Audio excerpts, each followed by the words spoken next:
of your host, Van Allen, coming to you from the historic downtown, West Point, Mississippi, where, hey, you think it's so nice, put on the ridge, it's definitely a place. Stop into the ridge if you get a chance. If you're ever in downtown, West Point, Mississippi, probably stop in and check it out. It's going to be kind of interesting to you. Some of the things that you'll see in the restaurant as well as right there in this particular area.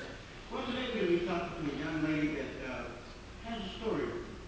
And within this story, there's a process, there's a healing, and then there's just something I think that may reach out to some of you who maybe or find yourself in this kind of predicament and not quite know how to deal with it. So many different ways to do it, psychologically, mentally, or whatever. But I tell you what, we got to say hello to it's Tammy Pat. Remember? Tammy Captain, yes. Now, Patrick Brimwell, because I think this is something that takes a lot of courage, takes a lot of internal fortitude to just sit down and talk about a situation like this. Yeah. We're talking about selling.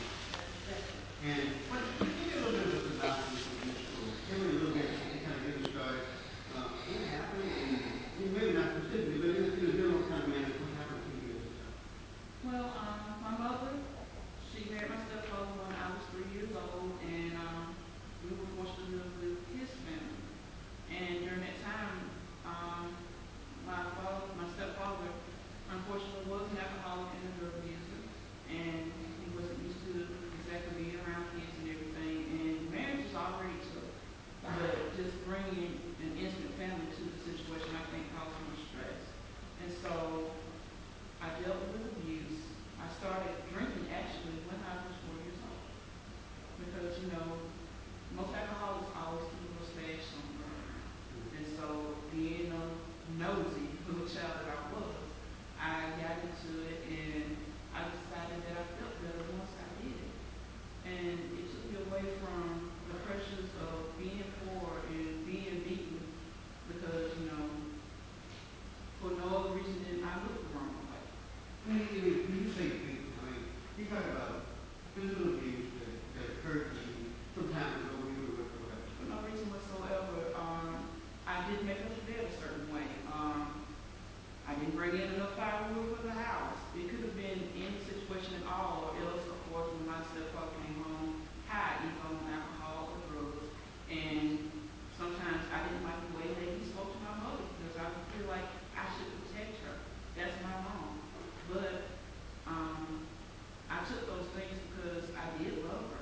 And I felt in my heart that if she wanted to be there, then I needed in some sort of way to support her. And so I took a lot of the name calling, I took the beatings. And unfortunately, at 6 years old, I was also molested by one of my stepfather's cousins. And this was the summer before I entered first grade. So I felt the minute I got in school, I had a stain that was already on me that I thought everyone would see.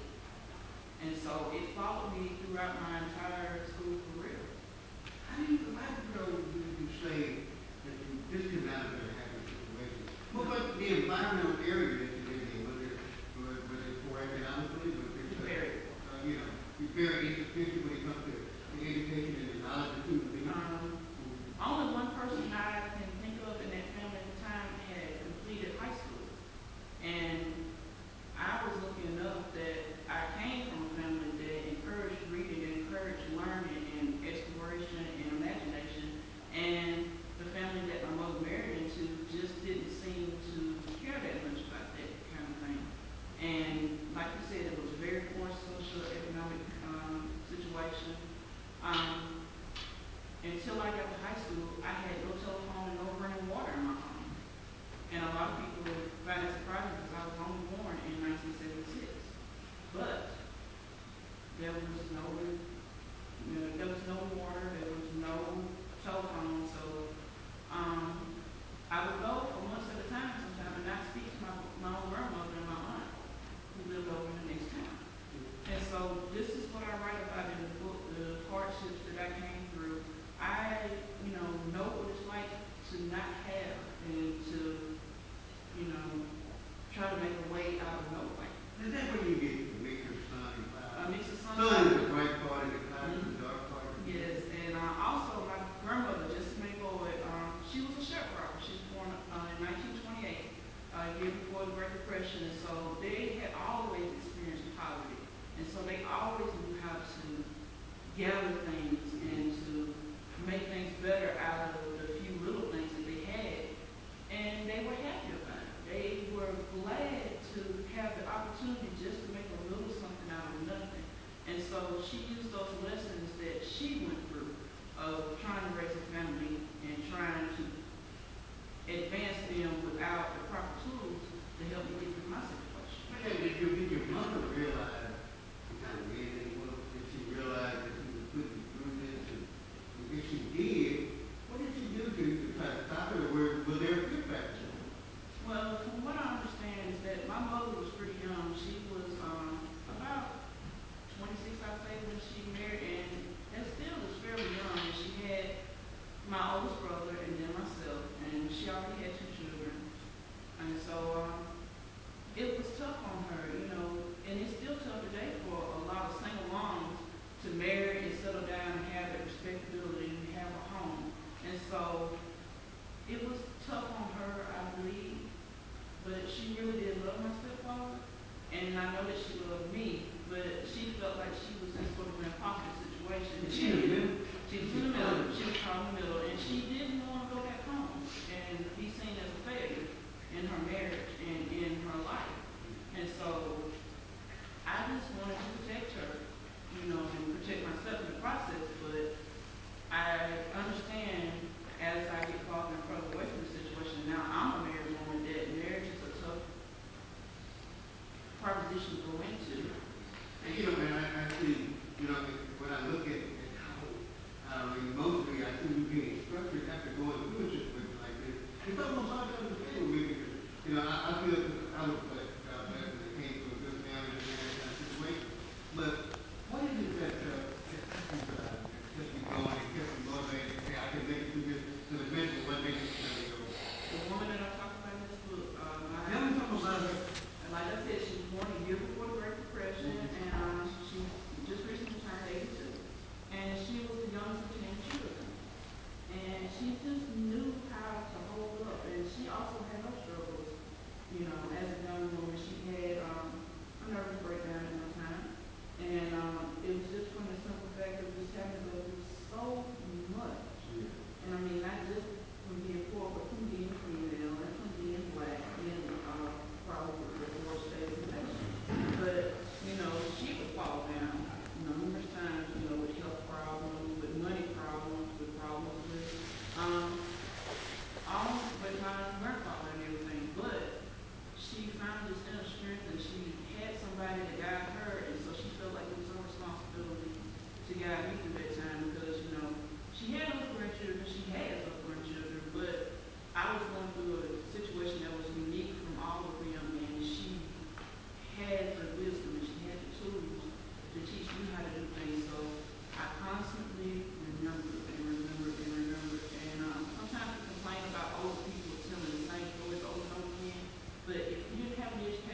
sexual abuse victims know the perpetrator in some way, and 68% are abused by family members.